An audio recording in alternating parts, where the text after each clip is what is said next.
अपनी कार से उतरी, ऑफिस के गेट तक पहुंची ही थी, तभी एक छोटे से बच्चे ने उसकी साड़ी का पल्लू पकड़ लिया।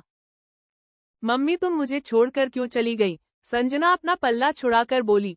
अरे कौन है तू और क्या बकवास कर रहा है? इससे पहले कि बच्चा कुछ कहता गेट कीपर भागता हुआ आया और बोला, माफ करना मैडम, मैं इसे देखता हूँ, आप जाइए। संजना तेज कदमों से आगे बढ़ गई। गेटे पार कर आगे जाते समय उसने एक बार पलट कर देखा। गेट कीपर उस बच्चे को भगा रहा था, लेकिन वो बार बार अंदर जाने की जिद कर रहा था। संजना लिफ्ट की ओर बढ़ गई। अपने केबिन में पहुंचकर वह काम में जुट गई।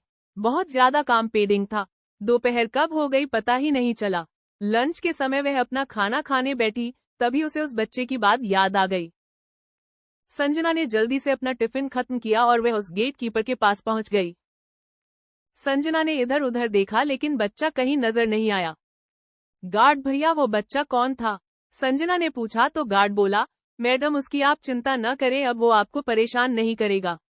मैंने उसके बाप से उसकी शिकायत कर दी थी, वो उसे यहाँ से ले गया।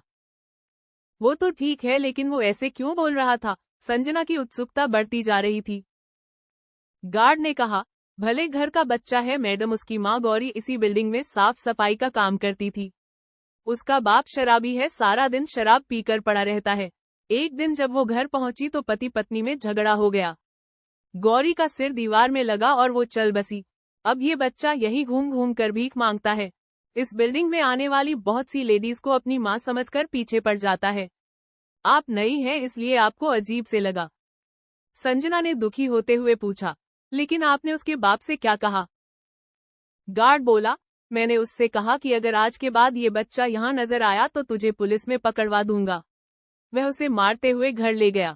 दुख तो बहुत हुआ, लेकिन कर भी क्या सकते हैं, इसकी रोज कंप्लेंट आती है। संजना बिना कुछ बोले अपने केबिन में आकर बैठ गई। वह एक गहरी सोच में पड़ गई। उस मासूम बच्चे का चेहरा बार बार उसके सामने आ रहा था। आज उसकी वजह से उस बच्चे की पिटाई हो गई। उसका बाप पता नहीं उसके साथ क्या करेगा। अगले दिन ऑफिस आजे टाइम भी वो बच्चा नहीं दिखा। संजना को इसी तरह 3 दिन बीत गए। एक दिन उसने फिर से गार्ड से कहा, गार्ड भैया वो बच्चा दिखा क्या? मुझे उसकी बहुत चिंता हो रही है, आप पता करो न उसके बारे में। गार्ड ने हाँ में सिर हिलाया। अगले दिन संजना जल्दी से ऑफिस के गेट पर पहुंची। गार्ड ने उसे जो बताया उसके पैरों तले जमीन खिसक गई। मैडम वो बच्चा तो अस्पताल में भर्ती है। उस शराबी ने उसे बहुत मारा। वह डर और मार को सह न सका और बेहोश हो गया। पड़ोस के कुछ लोग उसे अस्पताल में दाखिल कराए हैं। संजना ने कहा, उसके पास अब कौन है? गार्ड बोला, कोई नहीं है मैडम, अब पता नहीं वो जिंदा भी है या नहीं।